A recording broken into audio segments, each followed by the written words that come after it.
Today I've got the XO Vision XD103 FM and MP3 stereo receiver. I'm going to do an unboxing first, and then I'll do a little review, see how usable it is and how the interface works, and then we'll tear it down and see what's inside, how it works.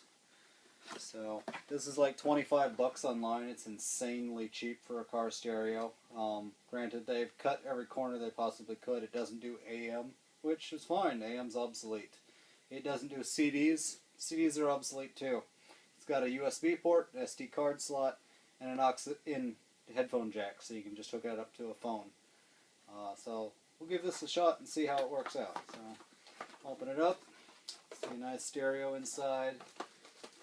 Got the manual and a wiring harness. Wiring harness has two fuses in it, so that's handy. Here's the stereo. If you're familiar with car stereos, the first thing you're going to notice is this thing is really short. So this thing is significantly smaller than previous car stereos. They say it's half DIN deep, but I think it's a little bit more than half a DIN, because normal stereos are not that deep. That'd be insane. It's more like 3/4 DIN or something like that. So anyways, I see it's got a pair of RCA jacks. So it says they're pre-amplified, so they may not be as high quality as preamp outputs, but it's handy. And then you got the antenna input jack. So it's very light. If you're building a race car, that might be handy. First thing I'm going to do is peel off this protective plastic, because I always do. Seems like the rotary knob is a push button, so yeah, it says volume/select. It spins nicely. It's a rotary encoder, so it can just spin and spin and spin. Yeah, up, down. The buttons feel good. All in all, the face feels good. It does not appear to be a removable faceplate, which is fine. I mean, yeah, I don't have any problems with that. So let's power it up and see how it works. I've got a bench power supply over here. I don't know if you can see it behind the speaker here. I've got car stereo speakers for testing the volume output. A lot of reviews I read online said that it was not loud enough, but didn't quite clarify what they meant by that. So it claims it's 4 by 20 watt, which would be 80 watts.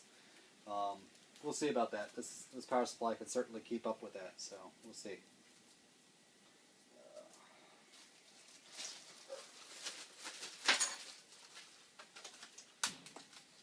Appears to be a one piece of paper for the manual, and the warranty is thick card material. So that's all you get. Comes with these nice removable keys for getting it back out of the dash. If you have a car that's going to lock itself in there.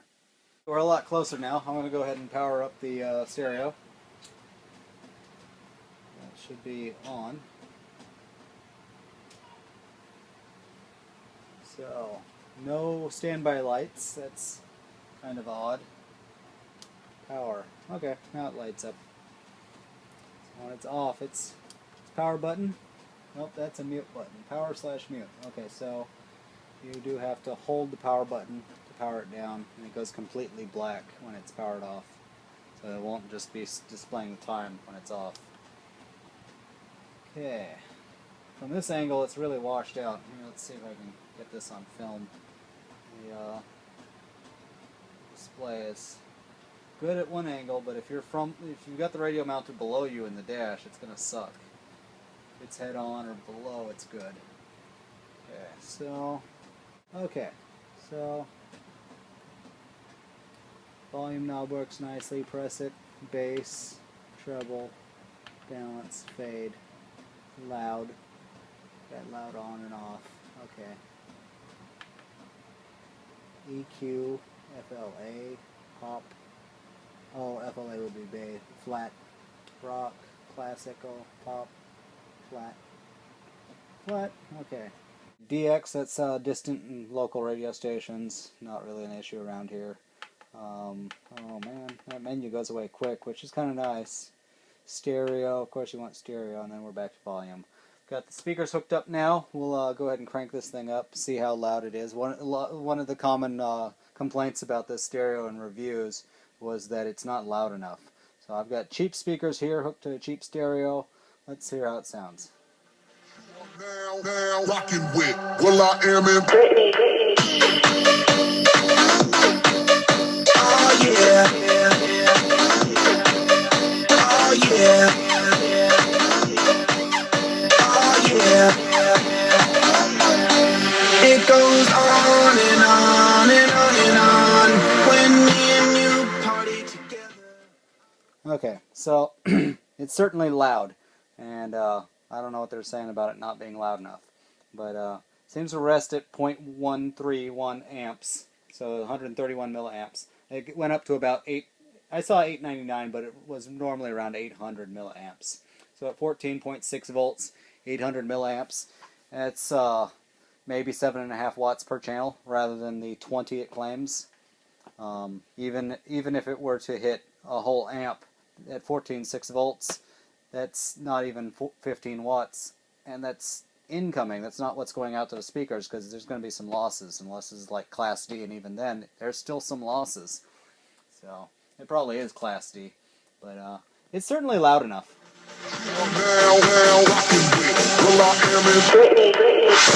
Moving 92.5.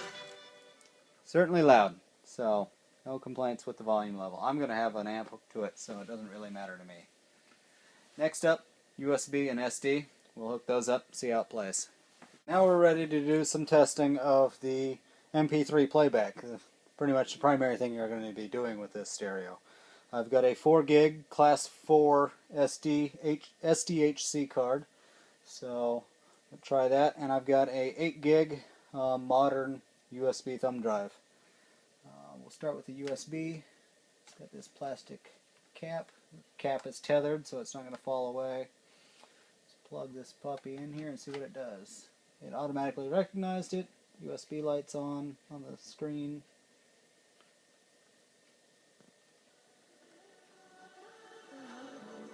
Okay. Try a different one.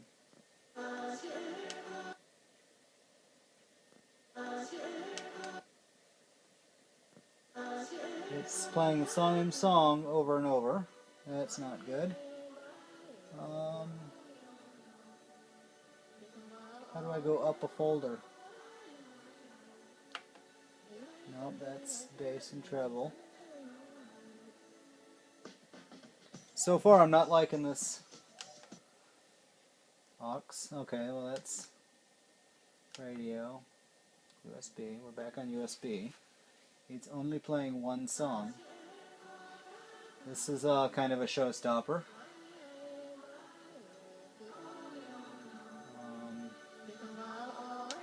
Up. Up. Track number is changing. 3, 5, 8. Down.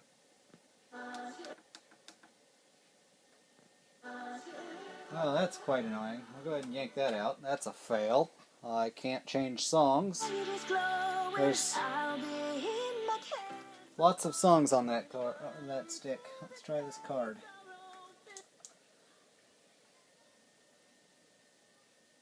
Auto recognized.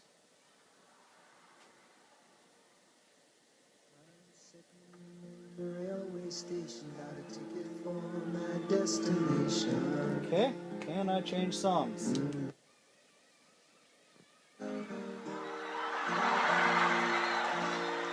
No.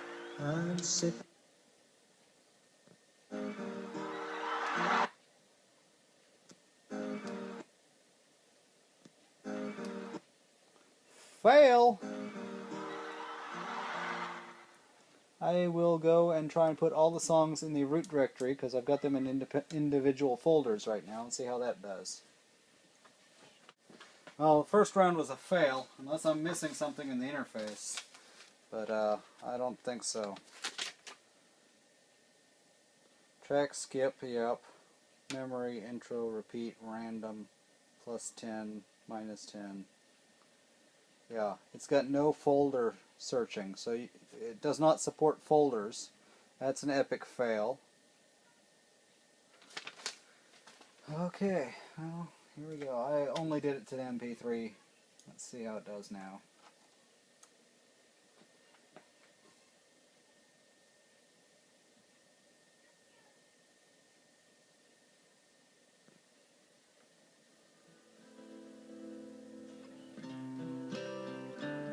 Okay.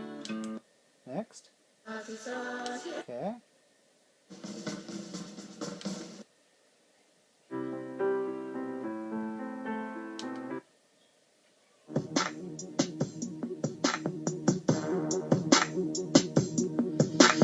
They see me mowing my front lawn. I know they're all thinking I'm so white and nerdy. I'm just too white and nerdy. Think I'm just too white and nerdy. Can't you see I'm white and nerdy? Okay, so can't change folders. If you put the songs in a different folder rather than the root directory, it won't let you change songs. It'll find one of them and play it, but won't let you change songs. That's just a massive fail. The problem with putting them all in the root directory is you can only have 512 files in the root directory.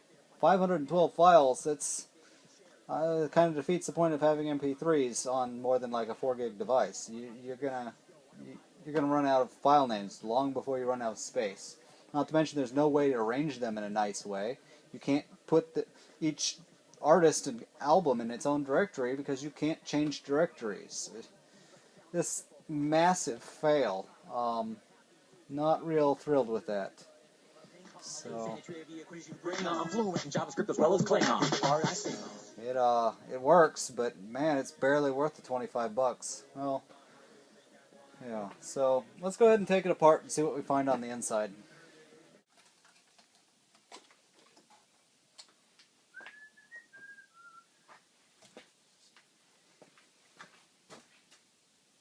Yeah, this will work out perfectly. I'm gonna pop this open.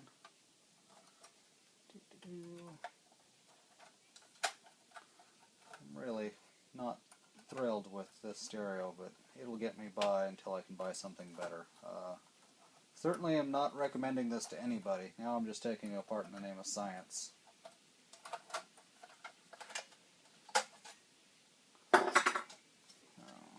Okay, I've got a couple of screws that hold this bezel on. We'll take those off. They seem to be number 1 Phillips heads, so...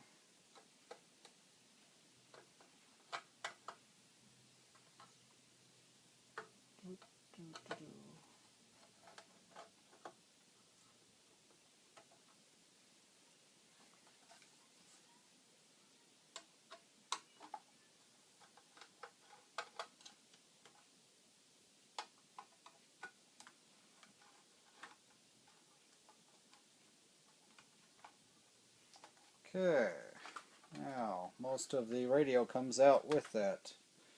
Got a, oh wow, yeah, this is the radio right here on the face. So technically the radio could be this deep if they felt like it. This extra space is not necessary. Let me pop this apart.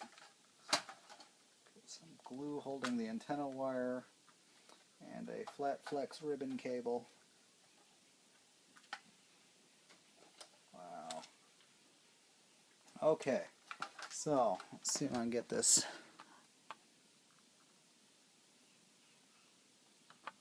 Sorry about the bad lighting, guys. My film studio needs some work. Let's see. Over here I've got a TM2313. Down here I've got a really small chip that I can barely read. Yeah, I'm not even going to worry about it. Got an ATS 2800 right here in the middle. And then just transistors and diodes and stuff. I see this clock crystal is pressed up against one of the SMD resistors. Hopefully that's ground on that resistor and it won't be an issue. There seem to be a couple of LEDs on this side of the circuit board for some reason. That's odd. Not much else to write home about in here. we can see down into this case.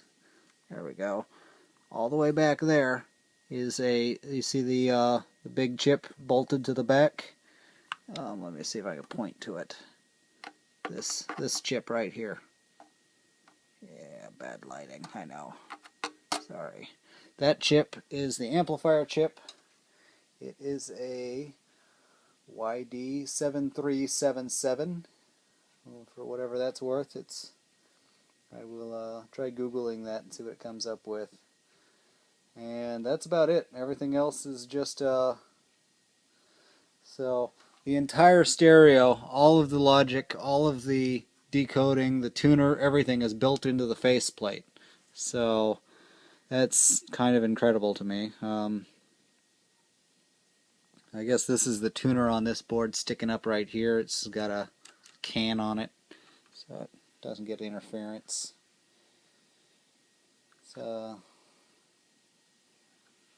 Oh no, that's not even the tuner. That is the SD card slot right here. So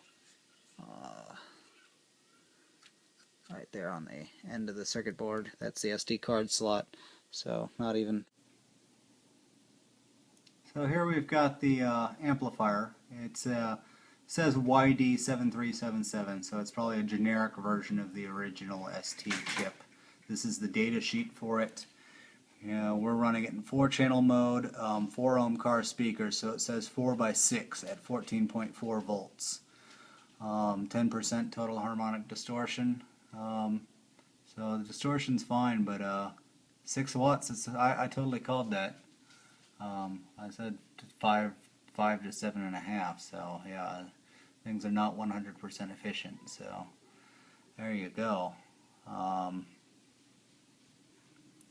Certainly not the 4x20 they claim. Total false advertising. I mean, 20 watts 2x20. You can do 2x20 at 4 ohms. I'm not sure what this EIAJ is. It's probably some kind of bridged mode. But yeah, so okay, I found a data sheet for TM2313. Most of it's in Chinese. And it's got a lot of information about amplification. Then you get down here and, oh hey, there's some English. So it's probably some kind of SPI bus, and it's got volume control, speaker, audio, treble, bass. So this is the preamplifier that feeds the main amplifier. So this was the big chip on the faceplate. Yeah, this is the TM2313. There's nothing to write home about. It's Chinese. Well, it's back together. I didn't find any more information on any of the other chips. In conclusion, this thing is junk.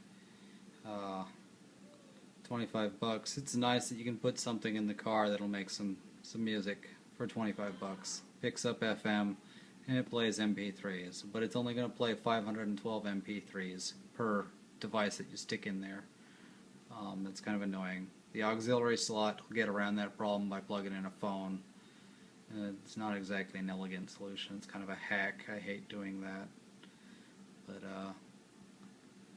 yeah, 25 bucks. It's got to be a record for how cheap you can get things.